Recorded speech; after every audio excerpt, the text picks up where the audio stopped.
Welcome to Create Your Own celebrates National Scribble Day on March 27th. It's a great way to celebrate creativity and art, and you don't even have to have any artistic skills in order to do this. First, let me show you what not to do. I know when you think scribble, but not really. With this, what I'm asking you to do is to make different lines, a shaky line, curved line. Make sure you have intersections, loops, zigzags, and more. You want the whole page to be filled, and make sure that the end of the line touches the other. This will create big workspaces to be able to color in. You'll see as we move on.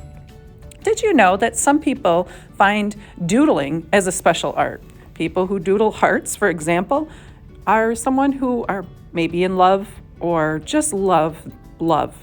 Someone who doodles their name is somebody who loves to strive to be center stage. Arrows, for example, can bring onto points of action. Someone who doodles flowers is someone who definitely has a gentle nature, actually loves nature. Cubes, checkerboards, and those sorts of geometric shapes are someone who might feel efficient and analytical. Well, you just saw me getting started with coloring.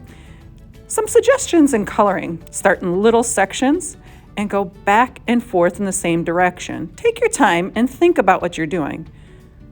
Do little parts and make sure you show no white. I call them peekaboo spots. And another way to think about coloring is it's supposed to be relaxing, so don't press hard. Your fingers and your wrists will get very tired. I had some fun coloring while I was doing this project. It was very relaxing. Another idea is to switch hands. Now, I know this might be a little tricky, but you know what? Switching hands when you color also works both parts of your brain. And here you have most of my colored creation. Wow, definitely not what I would have thought. And on to cutting. Now, we're going to cut only just the outside. Things to remember when you hold scissors is you always want to think thumbs up. The thumb should always go in the top part of the scissors, and then your pointer finger and middle finger can go into the next section of the handle, and you open and shut as you cut, and use your other hand to kind of drive the paper.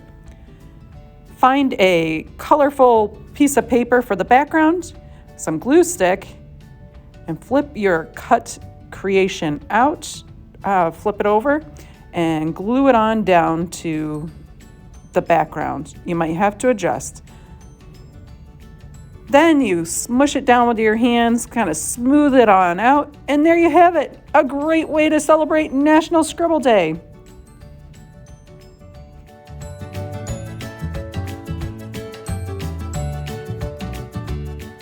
And if you need more inspiration, be sure to check out our YouTube channel. Be sure to subscribe at our Manlius Library YouTube channel for story times, crafting ideas, and more.